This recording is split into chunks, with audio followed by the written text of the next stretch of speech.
Okay, ये question कहता है applicants for an assembly job are required to take the test of manual dexterity, the times in seconds taken to complete the task by 19 applicants were as follows. For these data find the median. तो median निकालने के लिए क्या करना पड़ेगा? Median position निकालनी पड़ती है, वो होगी half of n plus 1 th, सही है, half of 20th, that's the 10th value. क्या करूं? पहले असेंडिंग ऑर्डर में करना होता है. अब देखिए नंबर्स बहुत सारे, असेंडिंग ऑर्डर में करना थोड़ा सा मेरे लिए चैलेंजिंग होगा, जगह भी मेरे पास अभी फिलहाल नहीं है. So what I can do is I can still start counting in a random order. मैं इसको काउंट करना शुरू करता हूँ. सबसे छोटा नंबर मुझे क्या नजर आ रहा है? ये. तो मैंने कहा this the first number, first 48 है. ओके, फिर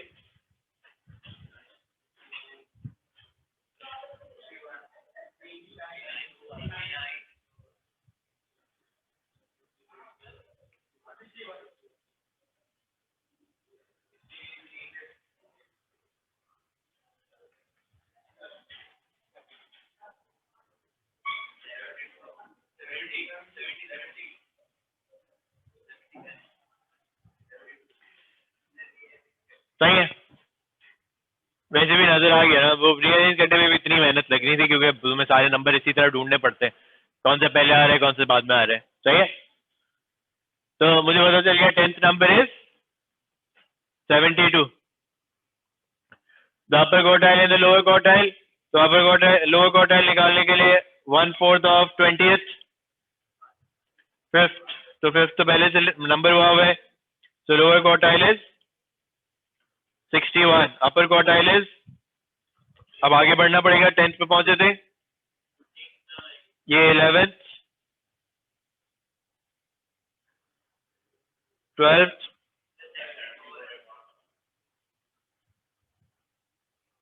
13th,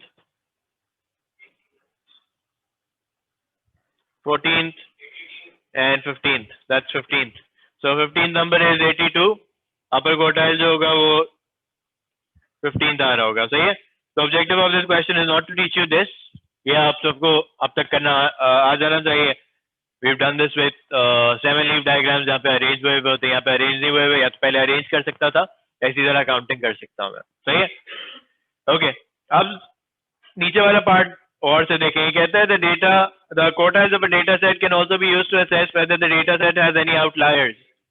outliers are unusually large और unusually small values. सही है. unusually large and unusually small. इसमें कोई unusually large value नजर आ रही है? 229. सही है. 165 भी नजर आ रही है. Compared to the rest of the data set, 165 also seems a little out of place. But how do I determine whether it's an outlier or not? मैं randomly तो decide नहीं कर सकता, मेरे पास कोई rule होना चाहिए. तो हम कहते हैं ये rule नीचे लिखा हुआ है. उसने कहा outliers are unusual or freak values which differ greatly in magnitude from the majority of the data values. But just how large or small does the outlier does the value have to be an outlier? It says there is no simple answer to this question, but one rule of thumb developed by the statistician John Tukey is to use fences. वो कहता है fences बना ले. क्या होता है fence? There is something called an upper fence. कि आप upper quartile के अंदर 1.5 times, this is the interquartile range. Do you understand that Q3 minus Q1 is the interquartile range? तो वो कह रहे हैं कि आप ये करें तो आपके पास upper fence आ जाएगा. हम अपना upper fence निकाल लें. What is my Q3? 82 plus 1.5 times 82 minus 61. Does everybody understand this? This is called the upper fence. क्या ये value कोई बताएगा?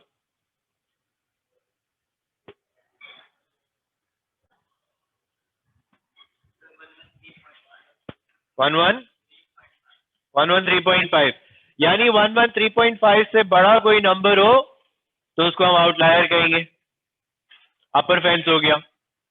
अब आउटलायर जो होते हैं तो लार्ज भी हो सकते हैं या स्मॉल भी हो सकते हैं ना, तो हम स्मॉल भी चेक करते हैं. हमने कहा कि अब क्या है, लोअर फेंस निकालने के लिए क्वार्टाइल 1 है 61.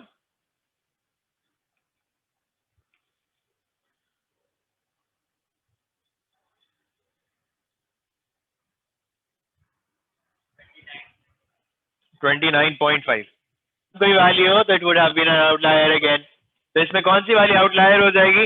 वो कहता है identify any outliers in the data set. 165 भी है और 229 भी है। देखिए 165 का पता नहीं चल रहा था ना मुझे कि whether it is large enough or not, but the upper fence now tells me it's large enough for it to be classified as an outlier। सही है। अच्छा, पहले ये आइडिया जो है वो पास्ट पेपर्स में कम आया है। It's not very dominant in the past papers. The first time that it came up, the question actually told you कि upper fence और lower fence क्या होता है। सही है। मैं आपको सवाल दिखा देता हूँ, एक मिनट। ये देखें, ये पास पेपर के सवाल आया था। पढ़े क्या लिखा हुआ है।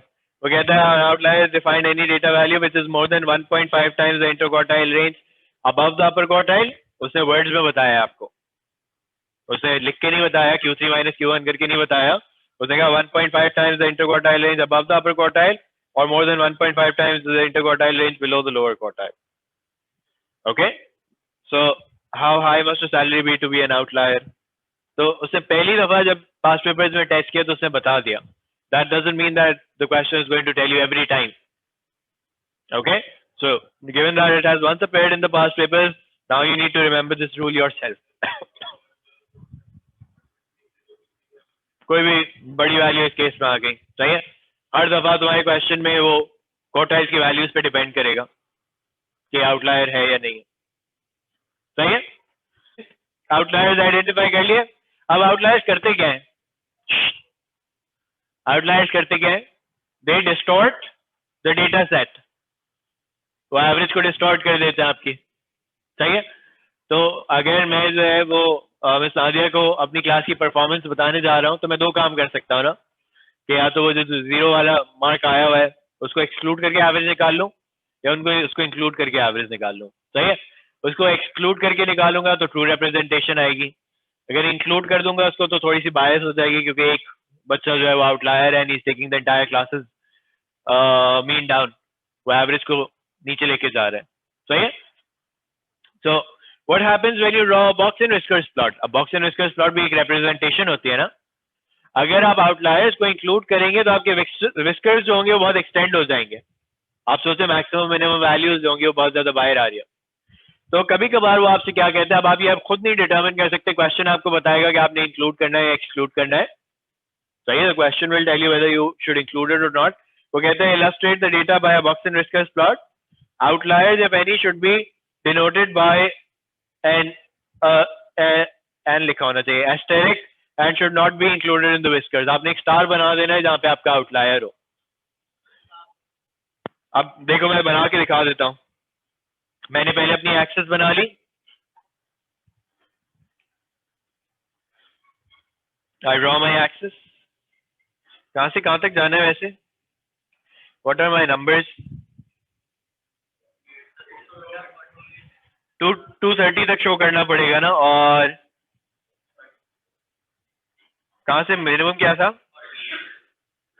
49 है, 48 है।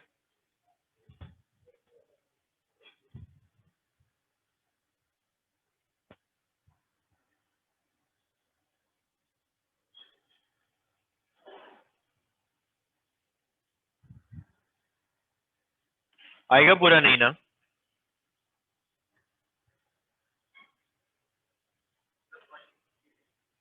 40 रख लूं?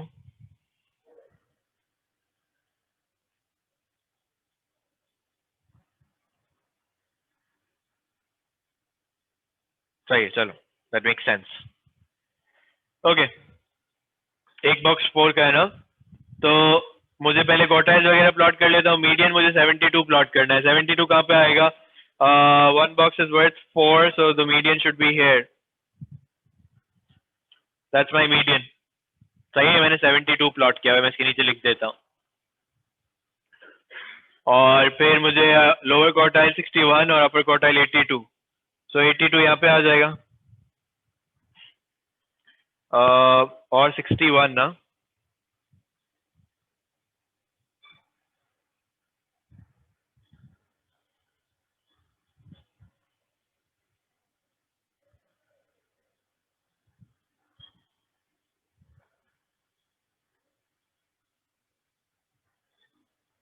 सही है. What is the minimum value? 48 and maximum value कितनी है? आउटलायर को छोड़ के, आउटलायर छोड़ दें, 102 102 है ना, तो ये 100 बन रहा है, ये 102 आ जाएगा.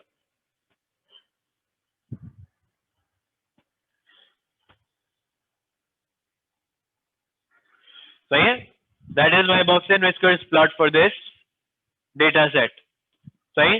ये मैंने 48 प्लॉट किया हुआ है और ये मैंने 102 प्लॉट किया हुआ है. अब मुझे क्या आउटलायर्स भी दिखाने विद स्टार 165 और 229. सो 165, तो मैं यहाँ पे जाके एक स्टार लगा दूंगा. This is 165 and 229.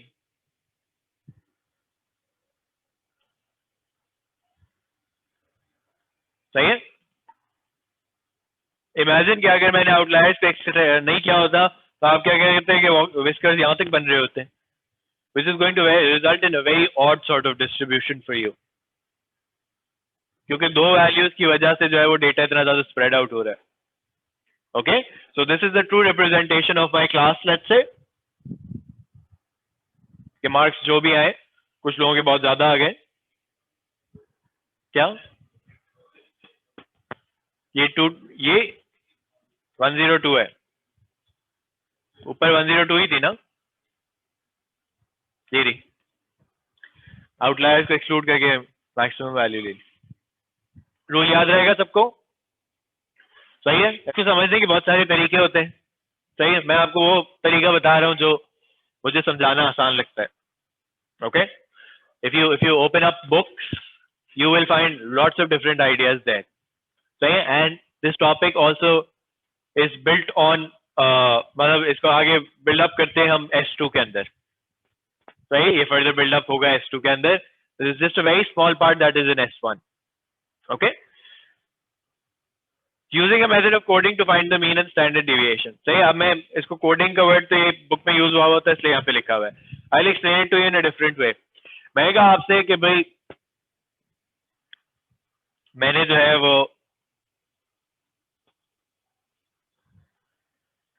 एक एग्जाम लिया आपसे. सही है. 75 मार्क्स का. ओके, इंटीग्रेशन जो था वो इंक्लूडेड नहीं था पेपर में, किसी दूसरे टीचर ने पढ़ा दिया था, तो उन्होंने जो है वो एक क्वेश्चन रख दिया इंटीग्रेशन का पेपर के अंदर. सही. आप सारे जो है वो ब्लैंक छोड़ के आ गए वो, because I hadn't taught you integration. जब मैंने पढ़ाया भी था तो आपने प्रैक्टिस नहीं किया था, आपने कहा था एक्सक्लूड हो जाएगा. सही है. तो क्लास का मीन जो आया वो 40 आया. क्लास का मीन कितना आया? 40 आया. तो आप लोगों ने आर्ग्यू किया कि भाई सर हमारे तो मार्क्स बायस्ड हैं, एक 10 मार्क्स का सवाल जो है वो हमने ब्लैंक छोड़ा हुआ है, तो आप हम सबको जो है वो 10 मार्क्स देते. सही है. तो मैंने कहा सही है, that sounds reasonable. It was my mistake that I didn't check the paper first, so I should give you all 10 marks extra. तो सबके 10 मार्क्स मैंने बढ़ा दिए. मुझे बताओ मीन को क्या होगा, कितना बढ़ेगा? 10 से ही बढ़ जाएगा. So if everyone's marks go up by 10, the mean also goes up by 10. So can I say that if X represents original marks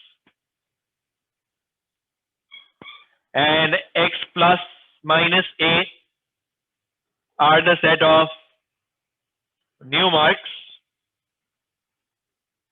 then the mean of X plus minus A should be the same as the mean of X. के पुराने mean में आप सबका नया mean compute करने की जगह क्या करें, आप पुराना मीन ले और उसमें 10 मार्क्स बढ़ा दें. मुझे मैं सादिया के लिए नई एक्सेल शीट बनाने की जरूरत नहीं है. अगर मुझे सिर्फ उनका एवरेज बतानी है तो मैं डायरेक्टली उनको जाके बता सकता हूँ कि मेरी सादिया एवरेज 40 नहीं आई, मेरी एवरेज 50 आई है. क्यों? क्योंकि मैंने सबका एक क्वेश्चन जो है वो मार्क नहीं किया हुआ, वो मैंने पढ़ाया नहीं था. तो आपको जो पेपर के ऊपर मार्क्स नजर आ रहे उसमें आप खुद ही 10 बढ़ा लीजिएगा, बट आपको पता चल जाएगा कि मेरा मीन जो है वो 50 है, वो 40 नहीं है. और जो है मैंने होमवर्क दिया था, आप सब होमवर्क करके नहीं आए, तो सबके -2. What happens to the mean then? सबके -2 हो गए तो मीन -2 से कम हो जाएगा, तो मैं साथी को जाके कहूंगा कि मेरा मीन जो है वो 40 नहीं आया 38 आया, for example. Does this make sense to everybody? क्या?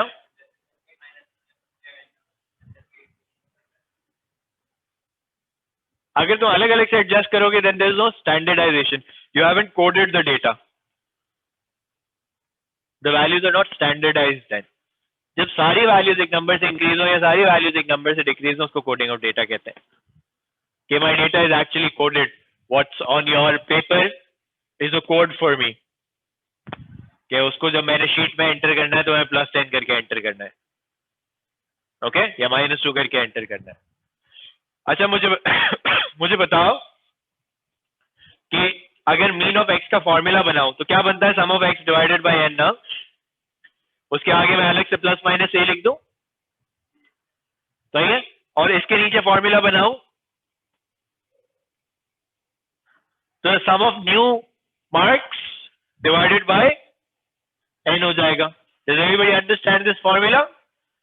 कि मैंने लेफ्ट हैंड साइड पे न्यू मार्क्स का सम लिखा हुआ है डिवाइडेड बाय एन लिखा हुआ है, और मैंने कहा कि this is the sum of old marks divided by n +- अलग से लिखा हुआ है,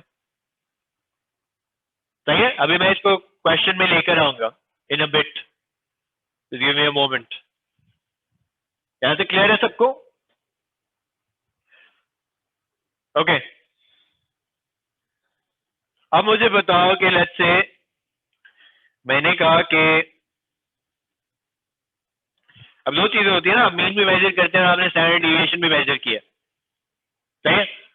मैं स्टैंडर्ड डिविएशन का कोई फॉर्मूला नहीं होता, standard deviation is the root of variance, variance का फॉर्मूला होता है ना, सही है? तो मैं वेरिएंस की बात करूंगा। अब मैंने कहा फॉर एग्जांपल वलीद के जो है वो पहले जो उसे इंटीग्रेशन का क्वेश्चन नहीं किया, वलीद के मार्क्स आए 47,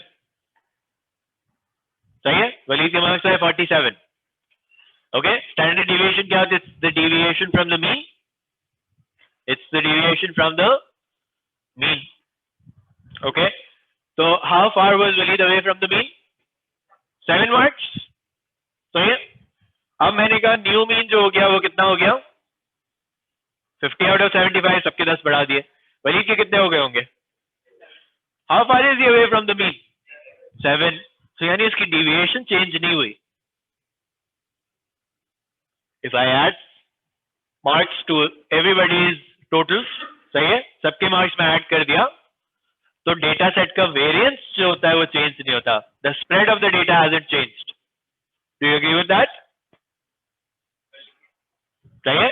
सो the variance of the new marks will be the same as the variance of the old marks. तो क्या मैं कह सकता हूं कि variance of x ± a is the same as variance of x?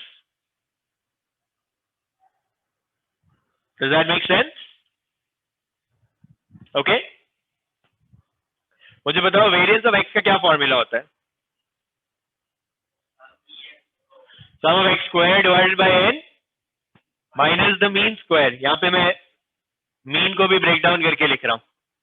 ये बात सबको समझ आती है? सही है? और अगर मुझे नए मार्क्स का वेरिएंस निकालना हो, मुझे नाजिया कहती है नहीं तुम निकाल के दिखाओ दूसरा वेरिएंस, नए मार्क्स लो और सबका वेरिएंस निकाल के दिखाओ। Okay, I want to verify that the mathematical principle that you are telling me is correct. Okay, so what I am going to do is I am going to add up the new marks, square them, divide them by n, and subtract the new mean. Okay, मैं नए marks के square में से नया mean subtract करूंगा और पुराने marks के स्क्वायर में से पुराना मीन सब्ट्रैक्ट करूंगा। मुझे पता है कि दोनों साइड इक्वल आनी चाहिए, क्योंकि मैंने अभी आपको वलीद के मार्क्स से प्रूव करके दिखाया कि वलीद के मार्क्स की डिविएशन जो थी वो सेम ही रही, वलीद के मार्क्स की डिविएशन चेंज नहीं हुई। सही है? अच्छा, what I wanted to understand is के, लिख रहे हो? हाँ लिखो। सही है, मैं इसको क्वेश्चन पे भी अप्लाई करके दिखाता हूँ।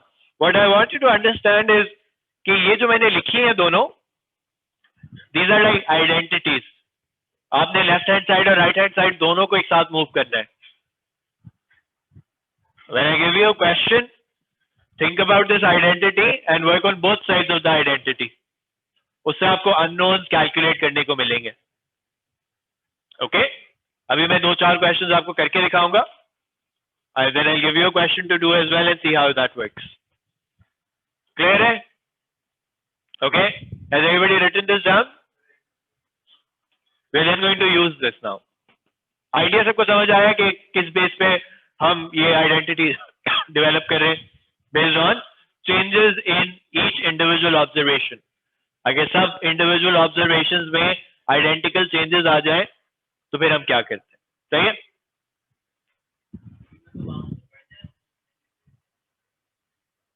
यही आइडिया सही है। अब उसकी एप्लीकेशन कहाँ आती है तुम क्वेश्चंस में देख लेना।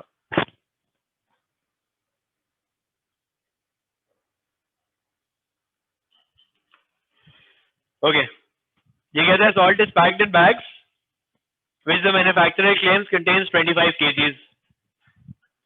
सही है। 80 bags are examined and the mass x kg of each is found. x जो है वो mass of each bag है। उसने डेटा किसका आपको दे दिया? उसने आपको डेटा x का नहीं दिया, किसका दे दिया? x माइनस 25 का। सही है। उसने अपने जो वर्कर था उसको कहा कि तुम जो है वो सबके वेट्स टोटल करके बताओ। वो जो वर्कर था वो ज्यादा होशियार बना, उसने सबके वेट्स टोटल नहीं किए, उसने जो एक्स्ट्रा थे वो टोटल कर लिए सिर्फ। सही है। उसने खुद से एक्स्ट्रा निकाल लिया और टोटल कर लिया। अब वो जब अपने बॉस को बताने गया तो बॉस ने कहा मुझे तो ये पता ही नहीं करना था, मुझे क्या चाहिए था? मुझे तो mean and standard deviation of the masses चाहिए थी। I didn't want this, I wanted the actual mean and standard deviation of the masses. तो अब वो जो है वो दोबारा से सारा वजन करे, वो दोबारा से सारा वजन करे और फिर नई वैल्यूज कैलकुलेट कर ले। या वो क्या कर सकता है, वो अपना मैथमेटिकल प्रिंसिपल इस्तेमाल कर सकता है। वो कह सकता है कि जो उसने वैल्यूज कैलकुलेट किए हैं this will be the same as mean of x minus 25। Can you say this to me? कि उसने जो वैल्यूज कैलकुलेट किए हैं उसमें ये प्रिंसिपल अप्लाई कर सकता है। उसको क्या कैलकुलेट करना है? ये उसको कैलकुलेट करना है। तो इसको मैं अननोन रहने देता हूं, इसको मैं अननोन रहने देता हूं। इधर मैं फॉर्मूला लगाता हूं। कितनी वैल्यूज है? 80 बैग्स। सही है। Can you use this mathematical principle instead of weighing all the bags again? क्या आएगा? और वहां से प्लस 25 आ जाएगा।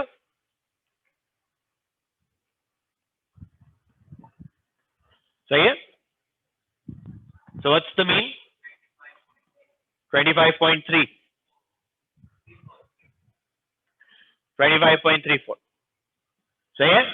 So the worker saved time instead of going back and weighing every bag again. What he did was उसने अपनी जो calculations की थी उसने उसको फॉर्मूला में फिट कर दिया। तो उसको पता चल गया कि सारे बैग्स का मास क्या होगा? 80 लिखा। एक्स की जगह कुछ नहीं डाली, इसकी जगह 27.2 रखी है। ये देखो, ये इस साइड का फॉर्मूला है और राइट साइड पे मैंने फॉर्मूला नहीं लगाया क्योंकि वो कैलकुलेट ही करना था, मीन ऑफ एक्स ही पता करना था। क्योंकि ये मैंने रूल फॉलो किया है कि अगर सबके मार्क्स 25 से कम करने मैंने सजा दी है तुम्हें, तो मीन क्या होगा? 25 से कम हो जाएगा। दैट्स व्हाई आई सबट्रैक्टेड -25 कि ओरिजिनल मीन में से मैं -25 कर रहा हूँ। हाँ एब्सोल्युटली, इसीलिए मैंने +-a करके लिखा था। सही है। यहाँ तक बात समझ आई? In the context that I explained it to you कि the worker made an error and now he's trying to rectify his error without wasting time. So he just did what? He used the mathematical principle and he said कि भाई अगर मैंने सब में से 25 subtract किया हुआ है, एक्स्ट्रा से कैलकुलेट किया हुआ है, तो मैं इसमें अगर फॉर्मूला में लगा दूं तो ओरिजिनल मास ओरिजिनल मीन जो है वो मुझे पता चल जाएगा। उसको स्टैंडर्ड डिविएशन भी चाहिए थी, स्टैंडर्ड डिविएशन हमें पता है डायरेक्ट नहीं निकलती, वेरिएंस पे काम करना पड़ता है। फिर उसने कहा कि चलो अब मैं दोबारा से वेट तो नहीं कर सकता, मैं क्या करूं, मैं कहूं कि variance of x minus 25 is the same as variance of x. Variance of x minus 25 is the same as variance of x. Right hand side मुझे पता करनी है तो मैं इसको एज इट इज रहने देता हूं। This is what I need to find. इस पे फॉर्मूला लगाने की मुझे जरूरत नहीं है।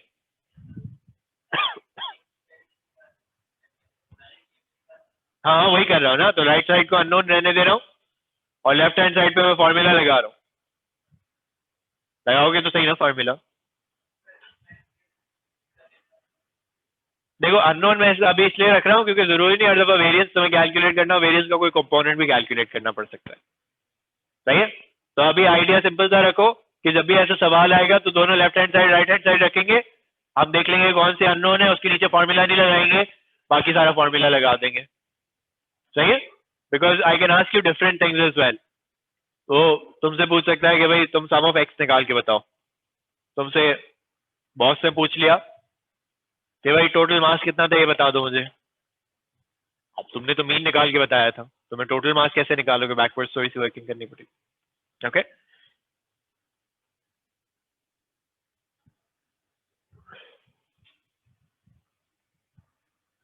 Does everybody understand this? कि लेफ्ट हैंड साइड पे जो एक्सप्रेशन है उसका फॉर्मूला क्या बनेगा, x माइनस 25 का स्क्वायर, क्या वैल्यूज दी हुई ऊपर,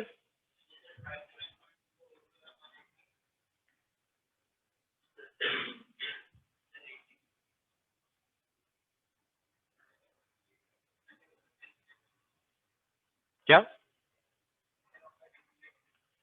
ये 25.34 is not the same as this, just be careful. ये हुई है यहाँ पे, नॉट डोंट यूज 25.34, ओके 25.34 तो अननोन आया था मेरे। Does everyone understand the idea of this question? Okay, and does it make sense in the context as well? कि आपसे कोई गलती हो जाए, आपने वो काम नहीं किया जो आपके बॉस ने कहा है, तो आप उसको रेक्टिफाई कैसे करेंगे without wasting time? You will use your principles to do it. कितना आ रहा है? ज्यादा बताओ। 95 9481, क्योंकि अभी स्टैंडर्ड डिविएशन निकालनी है ना। स्टैंडर्ड डिविएशन कितनी आएगी?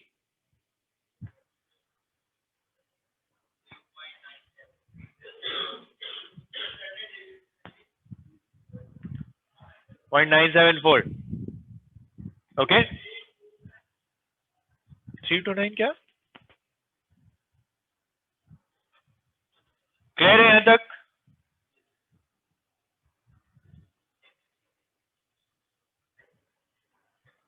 एक मिनट,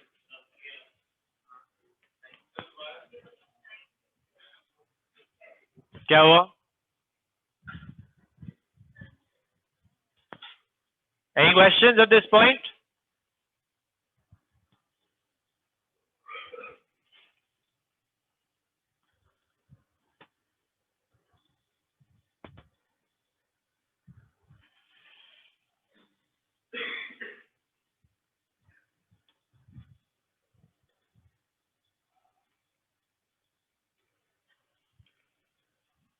Okay.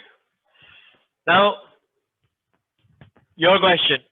सही है, अब मैं पिछले मैंने मीन और स्टैंडर्ड डिविएशन आपको कैलकुलेट करने को बता दिया था।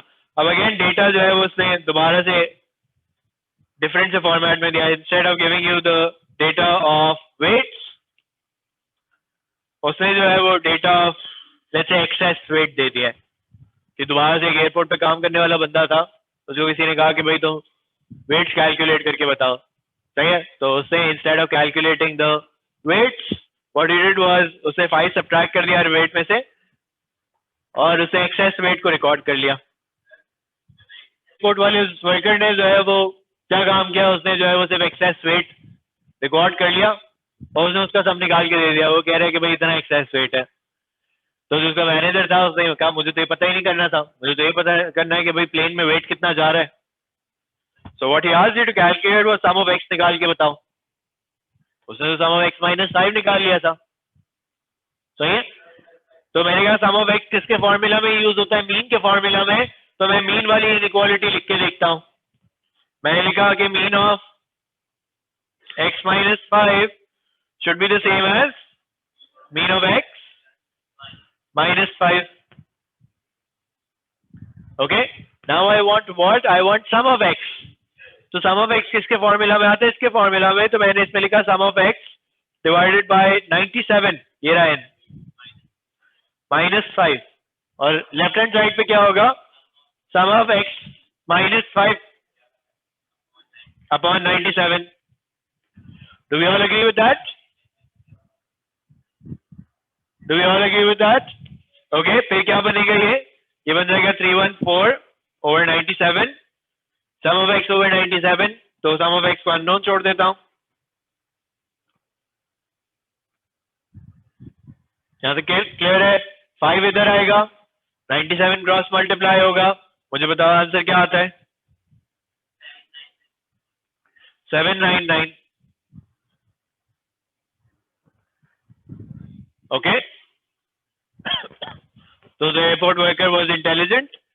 Instead of trying to weigh everything again, what he did was he used his principle to calculate the unknown.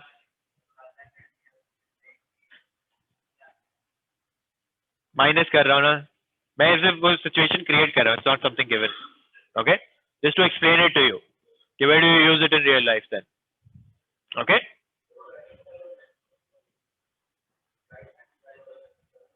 बेटा सब क्रॉस मल्टीप्लाई हो गया. 5 इधर आया और 97 क्रॉस मल्टीप्लाई हो गया. मैं कैलकुलेटर पे एक साथ कर लिया. ओके.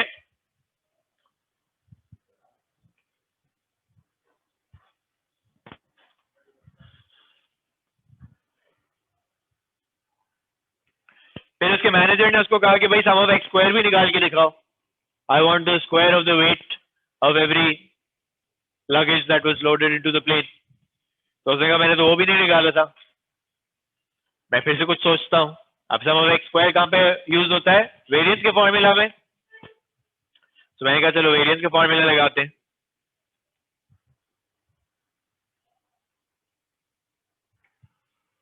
ये होता है वेरिएंस में बराबर रहती है दोनों साइड्स. सही है.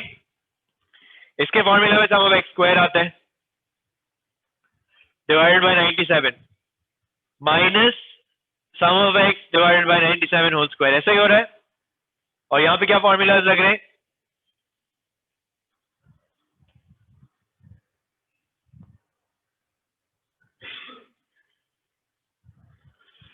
ओके. ये सिचुएशन है. अब इसमें क्या अननोन रखना है? इसको अननोन रखना है. तो इसको मैंने रहने दिया, बाकी सबको मैं फिल करता हूं. सम ऑफ एक्स अभी आपने कितना निकाला? 799. ये कितना दिया हुआ है? 1623 दिया हुआ है क्वेश्चन में. 314.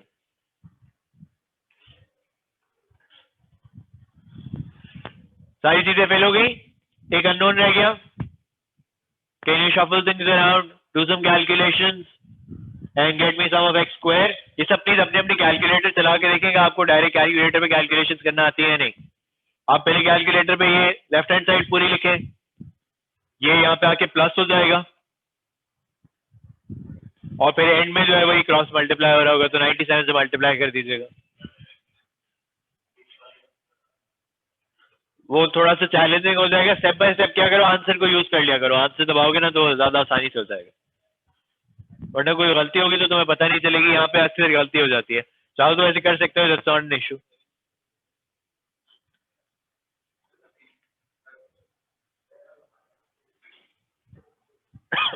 क्या हुआ?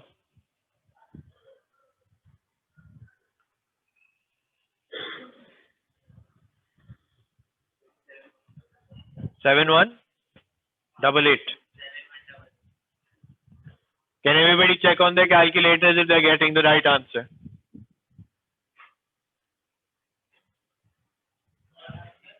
Seven 188.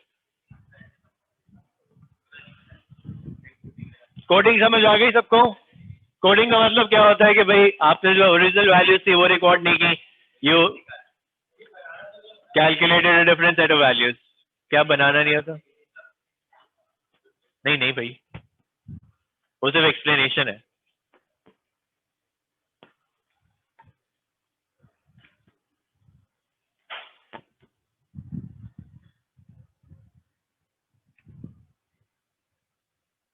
भाई एट दिस पॉइंट मैं आपको बता रहा हूँ, आपको कैलकुलेटर चलाना आना चाहिए। That is not something that I want to teach in class because I am not suppose to do that. सही है, work on it. Some of you make terrible errors on a calculator, so please get yourself used to it. अगर आप exam में एक एक number लिखते रहेंगे ना तो बहुत टाइम जाया होगा।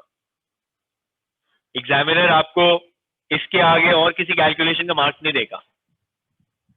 As long as this is written, you get your method marks. If this is correct, then you get your answer marks.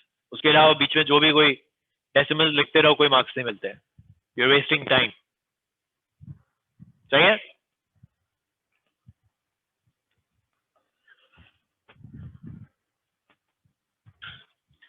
अच्छा, अब कभी कभार क्या होता है कि इंस्टेड ऑफ हैविंग एक वर्कर था जिसने कोई कैलकुलेशन की, एक एयरपोर्ट वाला वर्कर था, और उस दिन वो जो है वो बीमार हो गया और वो चला गया।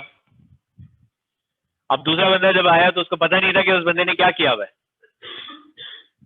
सही है, उसने कुछ एडिशन सब्ट्रैक्शन अपने हिसाब से कर ली थी वेट के अंदर, लेकिन दूसरे बंदे को पता नहीं क्या ऐड सब्ट्रैक्ट किया था। बस वो लिख के गया था कि नया मीन जो आया हुआ है वो कह रहा है 8.95 आया हुआ है।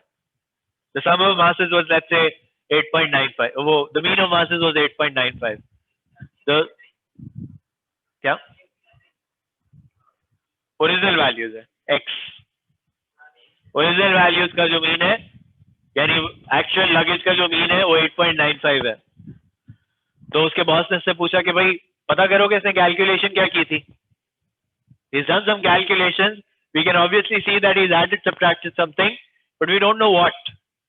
So let's try to find out what has he added or subtracted. So this question is asking you to find the value of the constant a. Minus he treat करेंगे हम, इन केस वो plus होगा तो खुद ही adjust हो जाएगा। तो हम कहेंगे कि फिर से दोबारा से वही बात, mean of x minus A is the same as mean of x minus A.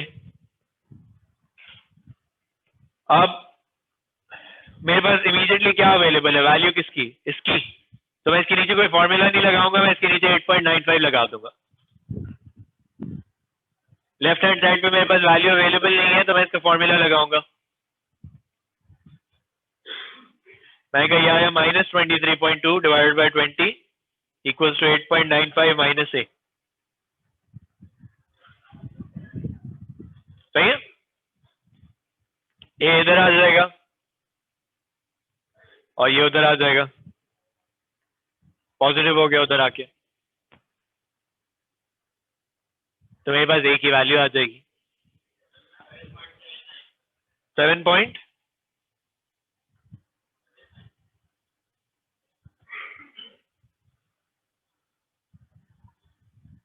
Okay, so what the original worker had done कि उसने हर वेट में से जो है वो 7.79 माइनस कर दिया था। नए वाले बंदे ने ये पता करके बताया आपको। क्या? अच्छा वो सॉरी, हाँ I didn't see the numbers, something above 8 होना चाहिए ना। ओ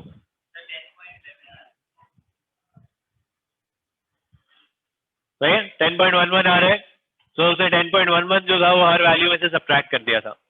क्यों क्या था वो आपको पता करने की जरूरत नहीं है, बट ये did that. Okay, so that is what we determined.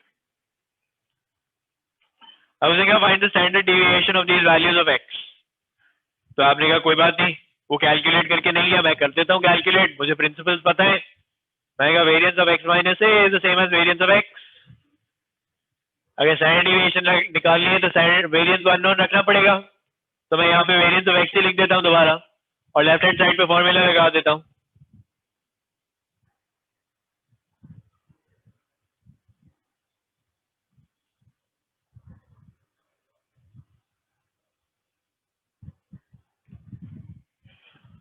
Okay,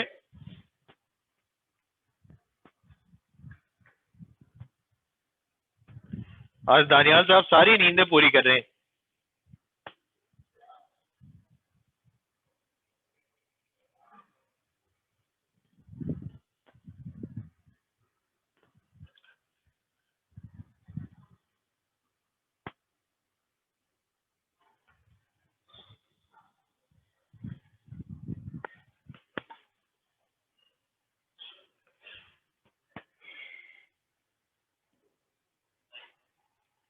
क्या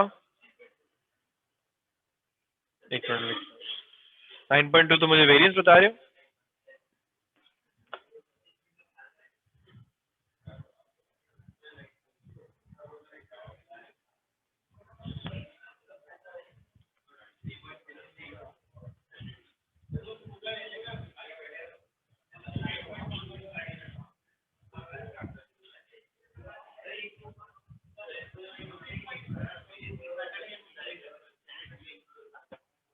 देखो इक्विवेलेंसी जो होती है ना वेरिएंसेस की होती है ना, वो रूट लगाना थोड़ा सा प्रॉब्लमेटिक हो जाता है टाइम, जैसे मैं नहीं लगाता।